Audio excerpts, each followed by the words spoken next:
자, 봅시다.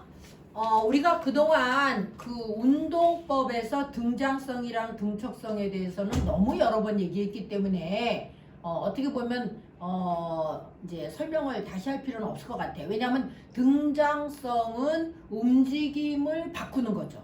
그러니까 팔로 치면은 굽혔다 펴는 거. 그러니까 어떻게 보면 운동이죠. 우리가 말하는 움직임이 있는 게 등장성이고, 등척성은 뭐냐면 움직이지 않은 상태에서도 힘을 주고 빼면서 근육을 유지시키는 노력을 하는 겁니다. 그래서 등척성 운동이란 뭐냐? 1번이죠. 석고붕대 환자는 다리의 관절 가동을 하지 않고도 힘을 줬다가 뺐다가 하면서 근육을 강화시키는 거죠. 이제 보통 우리가 석고붕대 한다 하면 그쪽의 근육이 약화가 돼요. 대부분 우리가 회붕대, 석고를 하면 적어도 2개월, 3개월 동안 그거를 못 쓰게 되는 거죠. 못 쓰게 되는 거죠. 그래서 1번입니다. 그리고 이제 대표적으로 그 일상에서 우리가 할 수 있는 게 케겔 운동. 우리 회음부 근육을 강화했다가 힘을 줬다가 뺐다가 하면서 이 운동을 열심히 하면 우리가 이제 요실금도 예방되고, 그 다음에 여성의 자궁 밖의 회음부도 강화가 됩니다. 답은 1번이에요. 그 다음에 28번. 검사 후에 수분 섭취를 증가해야 되는 검사는 뭔가요? 이건 여러분 아시죠? 조영제를 집어넣고 검사를 하면 이게 이제 우리가 장 같은 데에 엑스레이가 찍히는 물질이기 때문에 변비가 생길 수 있어요. 그래서 수분 섭취를 권장합니다. 조영제. 그리고 대변에 나올 때 약간 희끄름한 회색이 나와요. 대변 속에. 그래서 답은 1번이에요. 미간조영술. 그 다음에 29번. 아기가 성장 발달을 하는 단계에 대한 설명으로 옳은 것은 무엇이냐?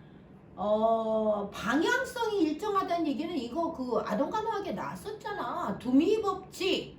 머리서부터 아래쪽으로 발달하고, 그 다음에 중간에서 몸체에서 이 말단 부위로 발달한다는 얘기. 두 가지 원칙이 있다고 내가 얘기했습니다. 여러분이 오래돼서 기억을 잘 못하는 모양인데, 예를 들면은 봐봐. 돌 정도 된 아이에게 과자를 주잖아. 그러면 이거를 이렇게 잡아. 이렇게. 우리 그 애기들 과자 같은 거 줘봤잖아. 대표적인 그 애기들 주는 과자 뭐 있었어? 새우깡, 바나나킥 이런 거 주면 이렇게 주먹으로 잡아요. 그러다가 이 아이가 발달이 되면 요렇게 잡고 먹잖아. 이렇게 손가락으로 세밀하게. 설마 여러분 지금 새우깡 이렇게 먹는 사람 없잖아. 무슨 말인지 알겠죠? 방향이 있어요. 발달 방향이. 무작위적으로 발달하는 게 아니에요. 답은 2번이죠. 친구들 옆에서 놀고는 있지만 내가 그 얘기 했습니다. 3세 미만의 유아기에는요, 사회성이 없어요. 그래서 유치원과 어린이집은 3세 반과 그 위에 반을 반드시 나눠서 가르쳐요. 그러니까 얘들이 모여서 옹기종기 잘 놀아. 가서 자세히 보면 다 따로 놀아. 이게 유아기야.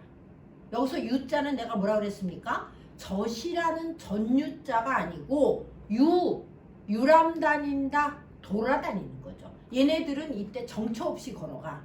어떤 목적이 없어. 그래서 애기들 가장 많이 잃어버리는 게 3살, 4살, 3살 이런 애들. 걸을 수는 있는데 얘네들은 그냥 한없이 가는 거죠. 그래서 답은 2번이죠. 유아기죠. 그 다음에 이제 뭔가 사회성을 보이려면 그 다음 기인 학령정기로 가야 됩니다. 학령정기는 3 내지 6세. 그 다음에 고위험 산모는 누구냐? 우리가 산모도 이제 우리가 보통 35세가 지나면 조금 산모로서 생식 기능이 떨어지고 태아 발달에도 좀 문제가 있는 경우가 많아요. 그래서 28세 여성 좋은 건강한 여성이죠. 대도시 거주랑 고위험 산모는 상관없습니다. 주말 부부인 여성, 첫 아기 낳고 2년 된 여성. 첫 아이 낳고 2년 된 여성은 가장 바람직한 털 조절을 한 거야. 왜냐하면 첫 아이 낳고 2년이 되고 임신이 돼서 아기를 낳으면 3살 터울인 거야. 답은 5번입니다. 침요법 시 침이 구부러진 걸 뭐라 그러느냐? 이 침의 상태는요, 만침이죠. 만침. 5번이야, 5번. 여기서 만자가 커브란 뜻이야. 구부러져 있다. 그 다음에 33번. 손톱에 윤기가 나게 하고 혈액을 저장하는 기능을 가진 오장육부 중에 오장이 뭐냐? 심간비폐신 중에 간입니다. 여러분이 그동안 성인간호도 들으셨고 해부생리도 들으셨고 어떤 질병에 대한 얘기를 들었을 때 우리 몸의 장기는 다 중요하죠. 다 중요하죠. 어느 장기라도 없으면 안 되는 건 맞아요. 없으면 안 되는 게 맞는데 그래도 중요도로 봤을 때 간이 간장약 선전할 때 나오잖아. 내 몸이 1000냥이면 간은 9000냥이다. 간에서 하는 일이 너무 많아. 대사작용도 하죠. 해독작용도 하죠. 그 다음에 태생기에는 조혈작용하죠. 이런 모든 것들. 간 기능이 일단 좋아야 됩니다. 간 기능이 좋아야 됩니다. 어떻게 보면은 우리 몸에 들어오는 모든 성분들을 간에서 한 번 더 어떻게 한다? 해독해주는, 분해해주는 기능을 하는 거죠. 그러니까 우리가 간 수치가 높다는 뜻은 뭐냐면 분해 기능이 떨어졌다는 거예요. 보통 우리가 간 기능 검사를 하면 그 수치가 40에서 50 아래여야 돼요. 낮아야 돼요. 근데 심한 경우는 300 나오는 사람이 있어. 200, 300, 400. 간 기능이 거의 무너진 거죠. 그 다음에 또 하나는 대사작용은 뭐냐면 우리가 이제 사람의 간은 당연히 섭취하지 못하지만 돼지간, 소간을 사람들이 이제 우리가 이런 것을 그 동물의 이런 장기를 먹는 거를 부속물이라 그래. 부속물. 외국에서는요 부속물을 많이 안 먹는다 그러더라고요. 근데 우리나라 사람들은 이제 부속물 많이 먹죠. 근데 이 부속물 중에 간 섭취를 좋아하는 이유가 뭐냐면 일단 영양분이 많다는 거죠.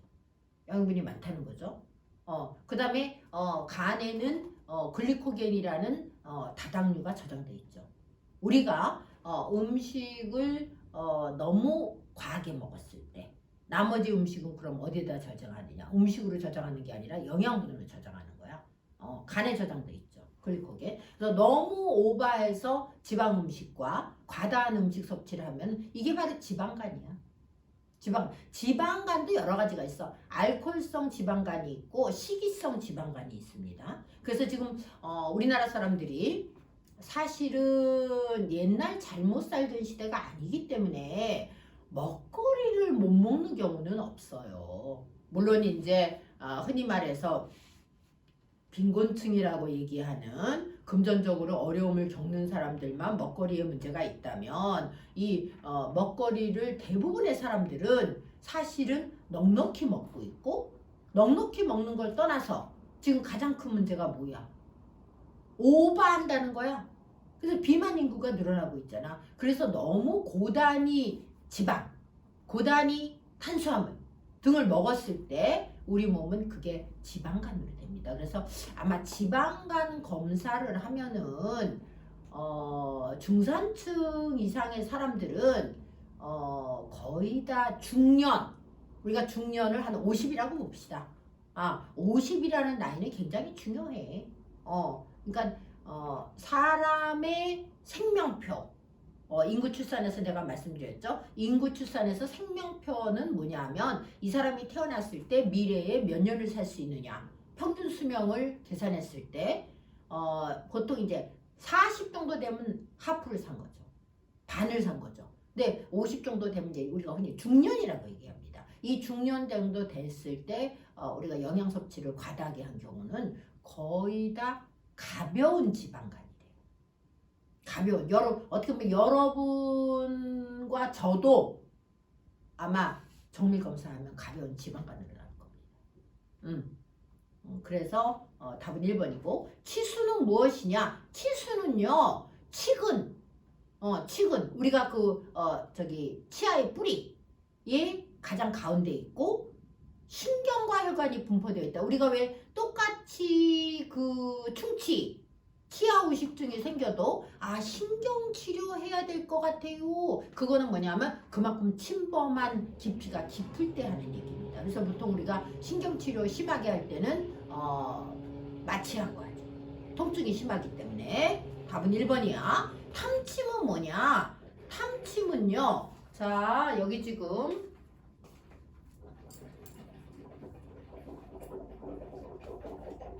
요게 뭔지 아시죠?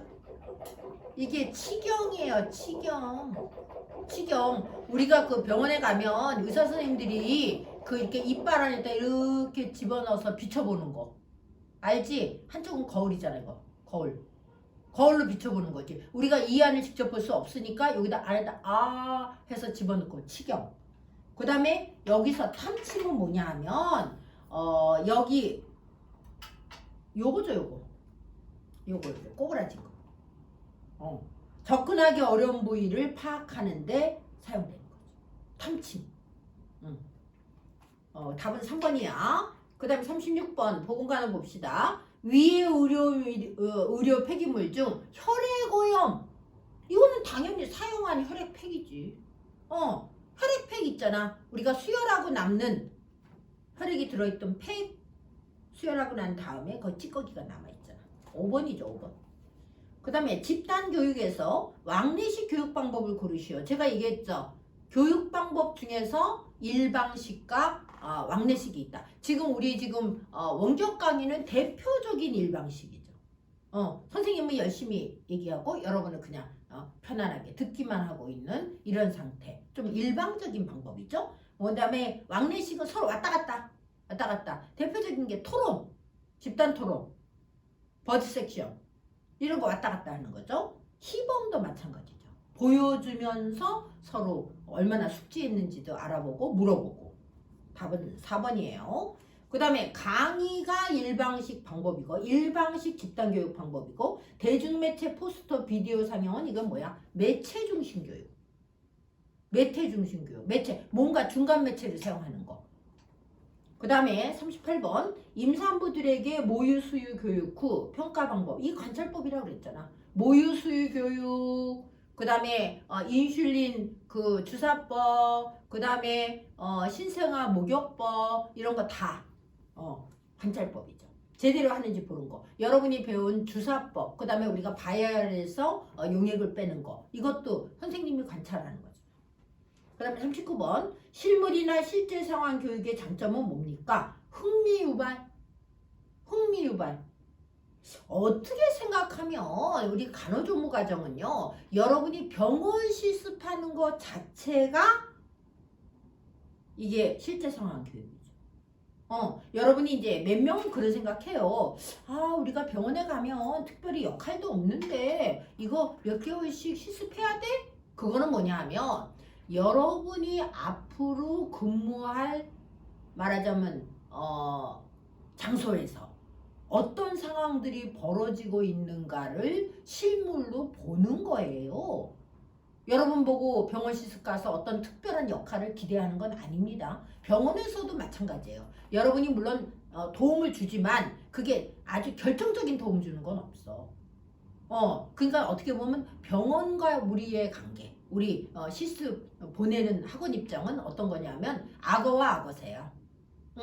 그러니까 실습생이 와서 바이탈이라도 도와주고 드레싱 용품이라도 같이 갖다 주고 옆에서 환자라도 잡아주고 이런 상황으로 도움을 준다면 여러분은 그 상황을 배우는 도움을 받는 거야. 일부분 학생들은 그런 생각 좀 해요.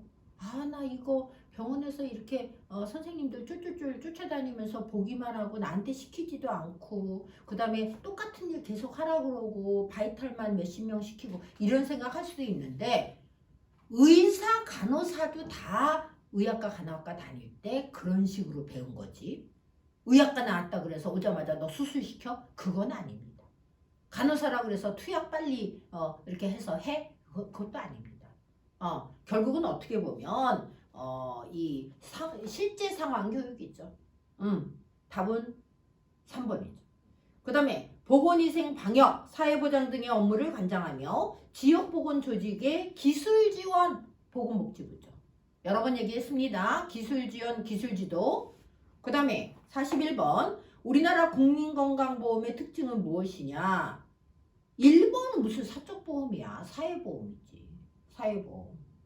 임시보험? 아닙니다. 우리나라에서 태어나면 무조건 뭐 들어야 돼? 국민건강보험 들어야 돼요. 강제보험이에요. 보험료 강제징수예요. 여러분이 지역보험 회사에 다닐 때 사회보험은 아예 월급 줄 때 딱 띄고 주잖아. 월급 줄 때 딱 띄고 준다면 지역보험은요. 만약 보험료 안 내죠. 차압 들어옵니다. 자동차 차압 가능합니다. 그 사람이 다시 사회보험으로 들어가서 이제 보험 내고 있으면 월급도 차압할 수 있어요. 지역보험 안 낸 거. 당신 6개월 동안 뭐 100만 원 밀렸다. 차압 들어옵니다. 강제보험이에요. 강제보험. 그 다음에 4번은 이게 틀린 말이라고 내가 얘기했잖아.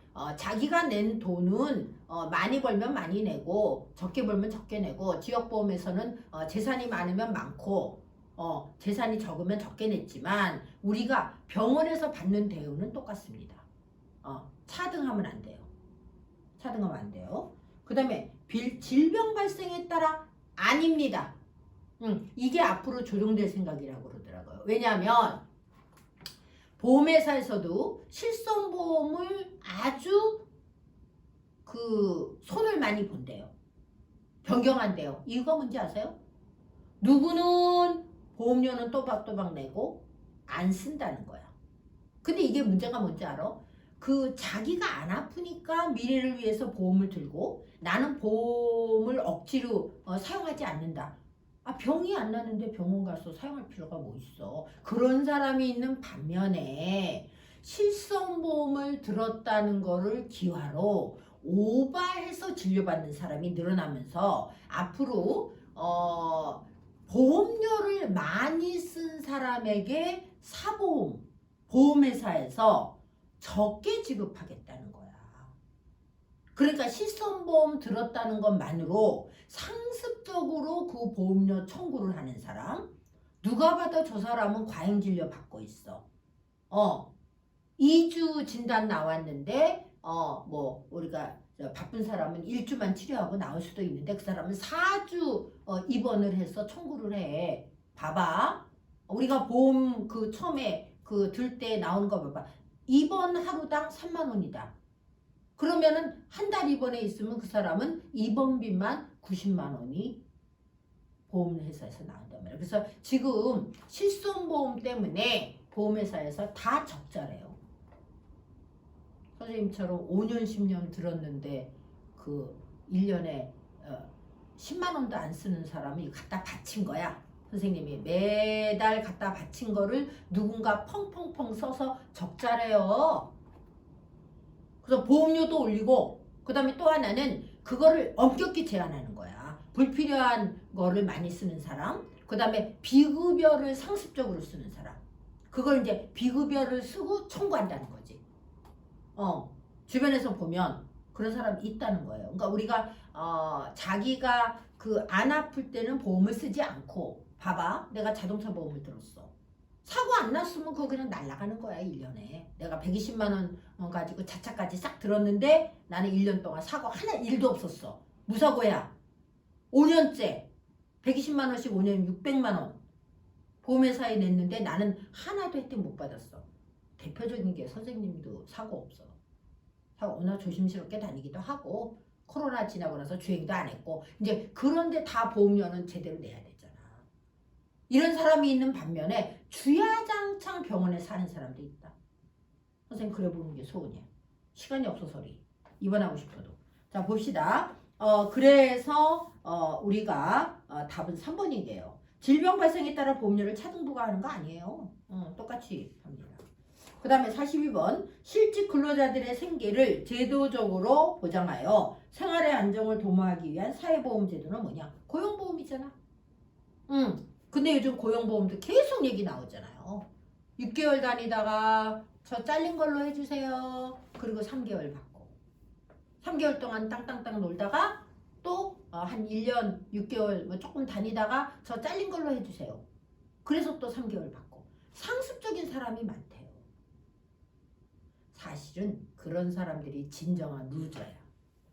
자, 43번. 밀폐된 실내에서 CO2 농도가 높아서 두통, 구토, 현기증이 일어난다. 이걸 우리가 뭐라고 부른다? 군집독. 군집독. 사망까지는 안 가요. 불쾌하고 어지럽고 메시껍고 이런 거. 그 다음에 거의 밀폐된 지하철에서 출근 시간에 꽉 차서 갈 때 어느 순간 우리는 산소 부족을 느끼는 거지. 5번이죠. 환기. 얘기했죠. 편안한 환경에 이른 환기다. 44번. 상수도 식수에서 발견되면 안 되는 항목. 대장균이죠. 근데 상수도는 발견 안 되지. 상수도는 폐쇄된 파이프를 통해서 오잖아. 근데 이제 약수 같은 거 여러분 꼭 보세요. 대장균 검출, 식수 불가. 그러면 손만 닦아야 돼. 근데 손 닦는 것도 찝찝하다. 그지? 대장균 있다고 생각하면. 그 다음에 45번. 우유의 단백질을 살균하여 보관하는 방법은 저온살균법이죠. 근데 이제 저온살균법으로 60에서 65도씨에 30분이나 하는 거는 우리가 파스테르 우유고, 이게 파스테르 법이죠. 파스테르라는 프랑스 과학자가 발견한 겁니다. 그래서 프랑스에는 파스테르 연구소라고 그래가지고 이런 그 연구하는 아주 그 시설이 잘 돼 있다 그럽니다. 근데 우리가 대부분 먹는 우유는요, 초고온 살균법인 거 아시죠? 125도씨에서 2 내지 3초. 그냥 우리가 먹는 그냥 서울우유, 매일우유, 남양우유 이거 다 초고온이야. 그 다음에 46번. 유해가스 발생 시 이를 막기 위해서 사용하는 보호구는 뭐냐? 방독마스크죠. 방독마스크. 그 다음에 47번. 장기 요양기관이 운영하는 노인요양시설, 노인요양 공동생활 가정에서 장기간 입소하여 신체활동 지원, 심신기능 유지, 향상을 위한 교육훈련을 제공하는 거. 이게 시설급여입니다. 아예 거기서 사는 거죠. 그 다음 우리나라 의료체계 전달 과정 중에 3차 의료기관이 이게 바로 보건복지부가 지정한 종합병원 중에서도 이렇게 그 병상수가 500베드 넘는 거. 답은 5번이에요. 5번입니다. 그러면 500베드가 넘지 않은 100베드 이상의 종합병원은 우리가 뭐라 그러냐? 2차 진료기관이야. 3차 아니야. 2차야. 알고 계세요? 요전 시험에 나왔습니다. 종합병원의 기준 병상수는 얼마냐? 100베드. 100베드 뜻이 뭐라고 그랬어? 하루 동안 그 병원에 입원이 가능한 환자의 숫자. 그러니까 예를 들어서 서울에 있는 빅5 병원이다. 그러면 2000베드도 있어요. 2000베드. 하루 동안 그 병원에 2000명이 입원해 있을 수 있어. 그 다음에 49번. 환자를 진료할 때 진찰료, 검사료, 처치비, 약품비, 재료비 등에 따라 가격을 매긴 뒤 합산하는 거 행위배수까지. 행위배수까지의 특징이 뭐냐면 사후청구제도죠. 사후청구제도. 그러니까 우리가 진료를 받을 때는 자기부담금만 내고 나머지는 그 병원에서 건강보험공단으로 보험 청구를 하면 들어오는 거죠. 어떻게 보면 여러분이 지금 받고 있는 국비가정도 마찬가지예요. 국비가정도요. 여러분을 다 교육시키고 난 다음에 이 학생이 며칠 동안 출석을 해서 공부를 했습니다. 비용을 청구해요. 그러니까 여러분 수강료는 여러분 한 달 수강이 끝나고 약 20일 뒤에 나와. 청구를 해야 나와요. 청구 안 하면 안 나옵니다. 이것도 제3자 지불제도지. 그 다음에 50번. WHO의 지역사무소 중 우리나라가 속해 있는 곳은 어딘가요? 마닐라, 필리핀 마닐라. 서태평양 지역사무소. 6군데의 사무소가 있습니다. 그 다음에 51번. C형 간염은 혈액으로 전파되는 거 아시죠?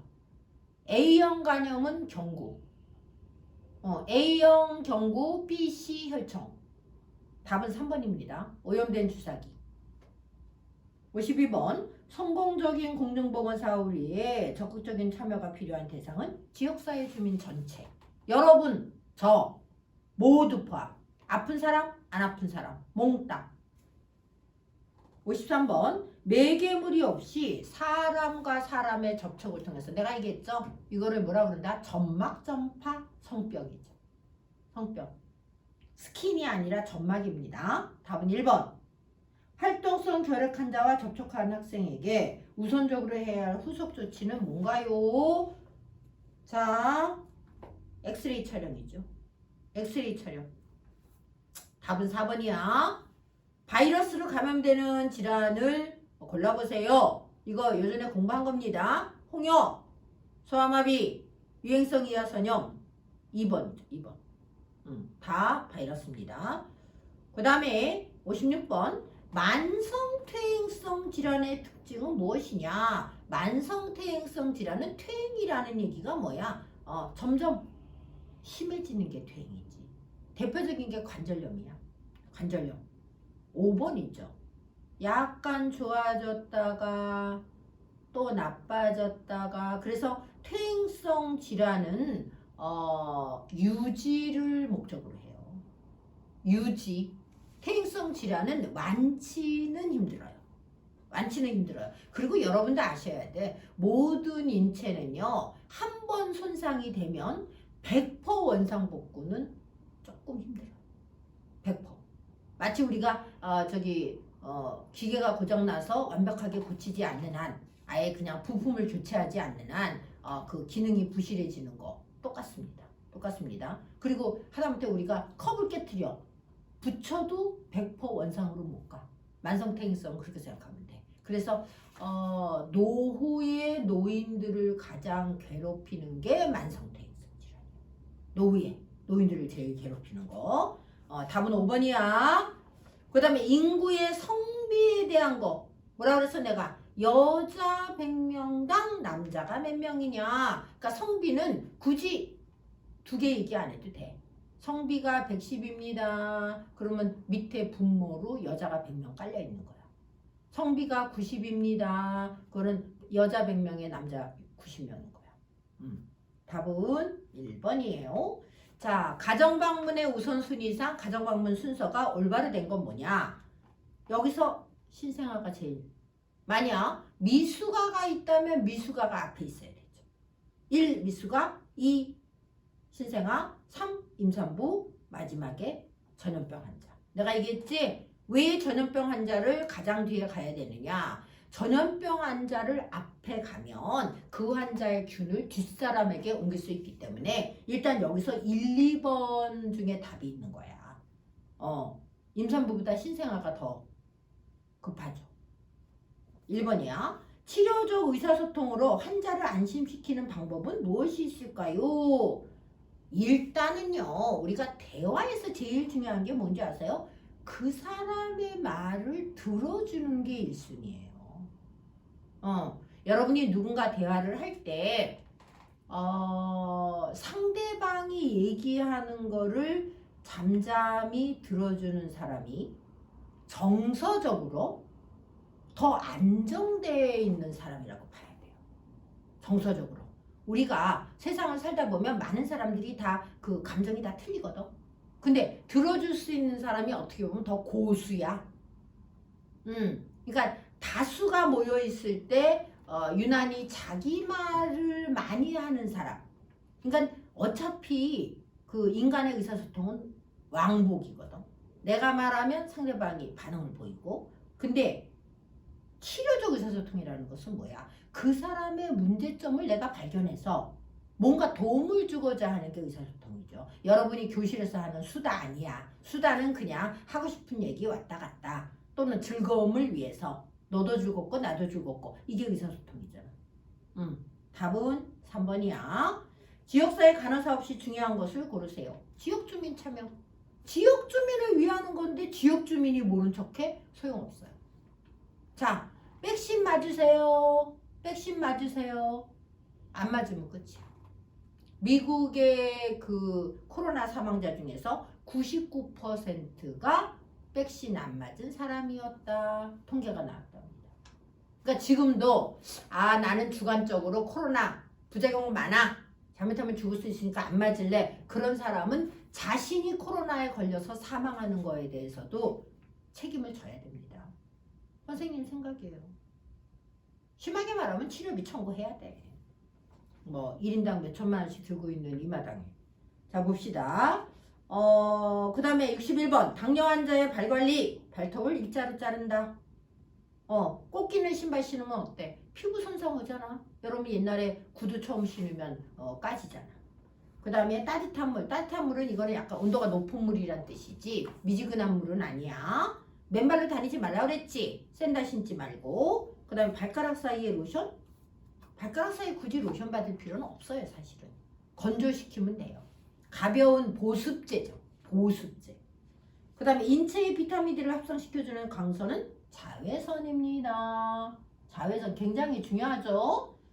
그 다음에 우리나라 노인 인구 특성은 뭔가요? 치매 유병률 증가죠. 이거는 고령화와 관계 있어요. 옛날에 1940년대만 해도 우리나라 평균 수명이 굉장히 낮았죠.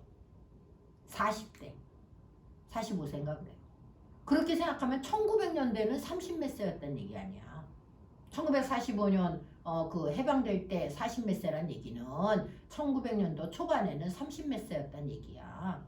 그러니까 빨리 죽었지. 리얼하게 말하면요. 평균 수명이 낮으면 치매 걸리기 전에 사망하는 거죠. 그렇지만 지금은 어때요? 기본이 여자는 85세 정도 된 거잖아. 오래 살다 보면 어때? 치매가 증가할 수밖에 없지. 뇌도 퇴행합니다. 관절만 퇴행하는 게 아니라 뇌도 퇴행해요. 그 다음에 정신건강에서 2차 예방 내가 얘기했습니다. 1차, 2차, 3차 여러분 다 아시잖아. 1차는 질병이 생기기 전에 미리 내 몸을 유지 관리하는 게 1차야. 그 2차는 뭐야? 조기 발견, 조기 치료. 내가 그 얘기 분명히 했습니다. 조기 발견, 조기 치료를 위해서 검진을 하는 거란 말이야. 우리가 보통 대부분 사람들이 건강검진이 1차인 줄 알아? 아닙니다. 건강검진 2차입니다. 자, 그러면 64번에 어떻게 해야 돼? 정신질환자 조기 발견, 치료.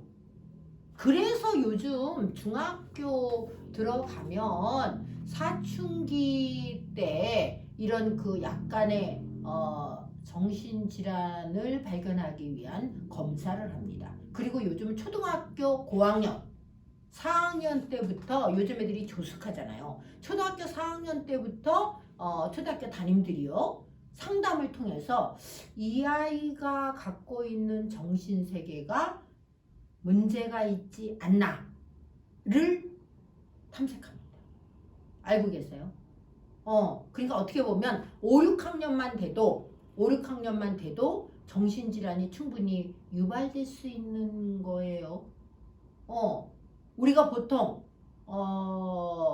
반사회적인 성격, 그 다음에 사이코패스. 원래 사이코패스를 영어로 그대로 해석하면 정신이 병든이란 뜻이야. 그래서 그 젊은 애들도 요즘 요약해가지고 사페라고 부른다며. 사페. 근데 그게 영어 뜻을 알고나 하는지 모르겠는데 사이코가 정신적이라는 뜻이고 패솔로지가 병리학이야. 그러니까 정신이 병든 거죠. 여러분이 살면서 그런 생각 들잖아요. 마음이 병들고 정신이 병든 사람이 더 위험하다. 더 위험하다. 어저께 뉴스 보고 선생님 무서웠어. 뭐냐면 어떤 50대 남자가 지나가는 여자가 단순히 길을 안 비켜준다고 다짜고짜 목을 졸랐어요. 목을 졸랐어요. 그래서 주변에서 말려서 그 여자는 산 거야. 생각을 해봐. 내가 걸어가는데 충분히 지나갈 수 있는데도 그 남자는 내가 길을 안 비켜준다고 생각을 하는 거야. 그리고 이런 방구도 없이 달려들어서 목을 조른 거야. 근데 뭐 자꾸 보니까 뭐 폭행, 뭐 팔범? 상습적인 남자지. 그러니까 우리가 정신이 병들지 않으면 한 번도 본 적이 없는 여자가 정말 길을 안 비켜줬어. 그렇다고 목 조르진 않죠. 그런 게 과연 어느 순간 50대에 어느 순간 온 게 아니라는 얘기야. 그 사람이 8번이나 폭행죄로 전과가 있다는 뜻은 뭐야? 상습적인 거죠. 정신이 병든 사람이죠. 대부분의 사람들은 딴 사람을 해코지하고 하는 것에 대해서 두려움과 그런 감정을 안 가져야 된다고 생각하죠. 그게 우리가 그런 걸 사람다운 거죠. 그게 인격이죠. 인격이죠. 아무나한테 지나가는 사람한테 폭력을 휘두른다? 있을 수 없는 일이죠. 물론 이제 뭔가 감정에 골이 깊어서 파이팅을 한다. 싸운다. 그러면 그런 행동이 유발돼도 원인이 있었구나. 근데 그 사람은 원인이 없잖아. 길도 어떻게 걸어 다녀야 되나. 아무래도 갑옷을 하나 사야 될 것 같아요. 갑옷 입고 다녀야 될 것 같아요. 그 다음 15번 정신건강증진법에 관한 법률에 대한 설명으로 옳은 거 5번이죠. 정신질환을 예방해야 되는 거야. 그러니까 내가 아동간호 수업할 때도 얘기했지만 어려서부터 정상적인 보육환경, 그 다음에 정상적인 가정에서 자란 아이는 이게 많이 낫습니다. 그 다음에 정신건강증진시설 종사자의 인권교육시간은 매년 4시간 이상. 이건 이제 너무 적다고 한번 문제시된 적이 있어요. 4시간 동안 인권교육 받고 어떻게 제대로 인권을 존중해 줄 수 있냐, 그런 얘기죠. 그 다음에 7번 간호간병 통합서비스를 제공하는 인력은 누구냐? 간호사, 간호조무사, 간병보조. 3번이에요. 적골사는 뼈 맞추는 사람, 안마사는 안마하는 사람, 침사는 침 놓는 사람, 구사는 뜸 뜨는 사람. 이런 사람이 무슨 간호간병 서비스를 해. 그 다음에 법정 제2급 감염병은 폐렴구균. 1번입니다. 헌혈 시 헌혈 대상자에게 측정해야 되는 건 무엇이냐? 혈압, 맥박, 체온, 가로하세요. 추가, 체중. 여자 45kg 미만, 남자 50kg 미만은 헌혈 못합니다. 이유가 뭐라고 그랬어? 전체 혈액량에 비해서 우리가 400cc의 혈액을 뽑을 때 그게 영향을 미칠 수 있는 사람, 너무 몸무게가 낮은 사람은 아니죠. 그 다음에 실기간호 들어갑시다. 무의식 환자가 앙하이로 누워있을 때 고관절의 외회전 방지, 이게 대전자 두루말이야. 여기는 좀 어려운 말이 좀 몇 개가 들어있지만 결론은 뭐냐면 우리의 대퇴부가 밖으로 이렇게 벌어지는 것을 예방하는 거죠. 4번입니다. 복부 진찰 시 복부가 이완되는 적절한 체위는 배횡하이. 이거 어저께 공부한 겁니다. 그 다음에 사지 억제를 할 때 순환장애 예방간호는 무엇이냐? 2시간마다 보호대를 풀고 관절 운동을 가볍게 시키고 혈액순환을 관찰해야 됩니다. 마냥 묶어두는 거 아닙니다. 규칙적으로 풀어줘야 돼. 73번 74번 요오드 조영제를 투여 후 CT 검사 시 부작용. 이게 쓰세요. 알러지 반응. 요오드 조영제를 넣을 때는 물어봐요. 뭐라고 물어보냐면 혹시 알러지 있냐? 알러지 있냐? 3번이야. 요추천자 시 자세는 무엇이냐? 이게 우리가 말한 새우등 자세죠. 등을 동그랗게 구부리고 무릎에 가슴이 닿게 해서 되도록 척추 사이가 벌어지게. 왜? 그 벌어진 틈으로 주사 바늘을 넣어야 되니까. 그래서 요추천자 시. 여기서 천자는 내가 여러 번 얘기했죠? 뚫는다. 구멍 낸다. 척추와 척추 사이로 바늘을 집어넣어가지고 척수액을 뽑아보는 걸 요추천자라고 합니다. 그 다음에 76번 대장 내시경 전에 준비해야 할 간호는 뭐냐? 하재 복용. 대장 내시경 하기 전날 병원에서 주는 약물 먹고, 옛날에는 이렇게 버틀에다가 가득 줬는데 요즘은 아니에요. 요만한 거를 먹고 물을 1.5리터 정도 마시라고 얘기해요. 옛날에 그렇게 이렇게 흔들어서 먹으면 굉장히 역겨웠대요. 선생님은 요즘 조금 주고 물 먹게 하는 것만 해봤는데 그렇게 힘들진 않아. 근데 문제는 뭔지 알지? 계속적으로 배변을 해야 돼. 4번 동맥혈액가스 분압검사 시 이게 무슨 말이냐면 동맥혈 속에 산소와 이산화탄소 등 성분이 몇 퍼센트 들어있냐. 이게 동맥혈 가스 분압 검사예요. 그러니까 동맥혈의 가스 분압 검사에서 산소 포화도를 검사했을 때 산소 포화도가 낮다는 얘기는 이 사람은 원활한 호흡이 안 되고 있고 몸의 산소 농도가 낮다는 뜻이야. 2번이죠. 얼음통에 넣어서 빨리 검사실에 갖다 준다. 빠르면 빠를수록 좋아. 왜? 가스 성분이 변할 수 있어. 온도가 높아진 데서 그냥 두면. 78번 폐 엑스레이를 찍으러 갈 때 환자를 확인하는 방법. 요즘 병원에서 다 이거 합니다. 예를 들어서 뭐 김영희 씨 이렇게 부른 다음에 앞에 오면 성함을 말해보세요. 가장 정확한 방법. 답은 5번이에요. 정맥수에 연결한 자의 환희를 갈아피는 방법은 상의를 입을 때 수액 연결 쪽부터 입히고 나머지 자유스러운 손은 나중에 입히고 그 다음에 상의를 벗길 때는 수액 그 자유로운 손을 먼저 벗겨서 수액을 벗기는 팔이 더 편안하게 빠질 수 있도록. 답은 2번이야.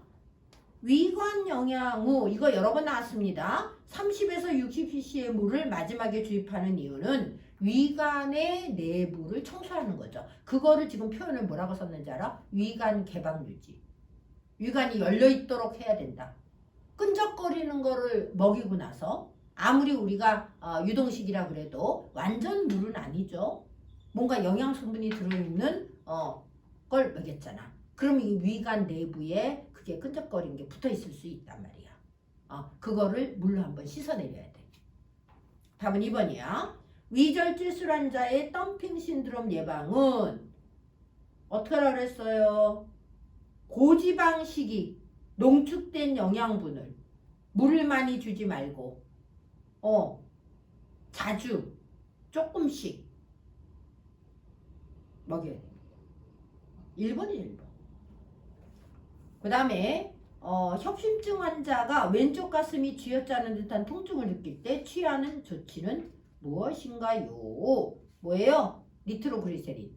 니트로그리세린은 혀에서 녹여서 먹으면 혈관이 확장되면서 좁아졌던 협심증 환자를 치료하는 데 쓰이는 겁니다. 5번이야. 그 다음에 백내장 수술 후 기침과 무거운 것을 들면 안 되는 이유. 안압상승. 그리고 백내장 수술한 눈을 위쪽으로 누워 있어야 되는 거죠. 아래쪽으로 눌리지 않게. 답은 3번이야. 그리고 이제 당연히 안대 해줘요. 요즘은 플라스틱 안대 하기 때문에 굉장히 안전해요. 옛날에는 그 꺼즈 안대 해줬는데 요즘은 아예 이렇게 동그란 플라스틱으로 딱 해서 플라스터로 딱 고정하면은 거기를 누가 탁 쳐도 눈에까지는 충격이 안 가. 자궁이완으로 인한 산후출혈 시 자궁 저부 마사지. 내가 얘기했지. 자궁은 위쪽에 있는 게 저부야. 여기 바닥이란 뜻이야. 분만 후 최소 몇 시간 동안 자연배뇨가 없을 때 보고 하나. 6시간. 모성가다에 나왔습니다. 외우세요. 그 다음에 체중 3kg로 태어난 신생아의 12개월 후 정상 체중은 9kg. 3배. 보통 9kg 다 넘어. 요즘 애기들 다 돌되면 저기 10kg야. 87번. 신생아 목욕시간으로 옳은 거. 목욕시간 5 내지 10분. 하기야 뭐 3kg 신생아를 뭐 30분 닦일 것도 없어. 그 다음 88번. 왼쪽 다리를 다쳐 보행이 불편한 환자가 목발 보행을 한다. 그러면 다친 다리 앞에 목발을 올리고 왼발이 쫓아가고 마지막에 오른발이 쫓아갑니다. 그러니까 우리가 목발을 사용할 때는 내가 아프거나 마비된 다리를 대신한다. 그러니까 목발이랑 같이 움직여야 돼. 같이. 답은 2번이에요. 24개월 된 영유아의 고막 체온을 잴 때 귀의 방향은 어디냐? 후, 하, 방. 배설량을 측정할 때 배설량에 해당되는 것은 무엇이냐? 1번이죠. 1번. 토사물.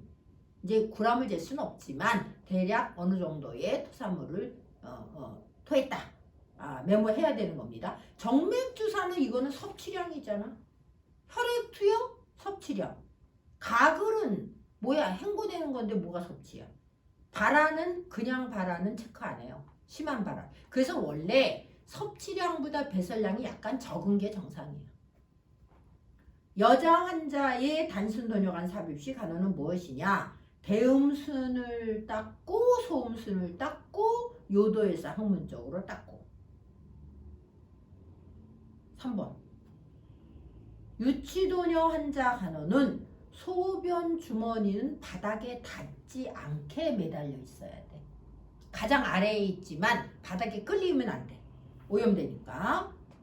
금속 수술기구 고압증 비멸균. 아시죠? 드레싱캔, 호셉차, 수술도구 이런 거 다 고압증 비멸균 합니다. 수분에도 강하고 열에도 강하죠. 스테인리스 스틸은.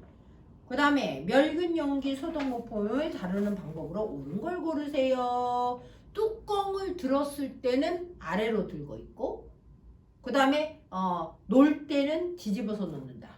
자, 보세요. 여기 드레싱 캔이 있다.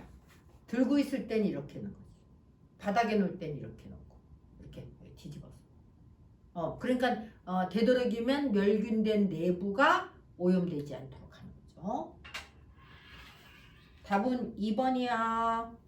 오염된 격리 가운을 벗는 방법을 말하세요.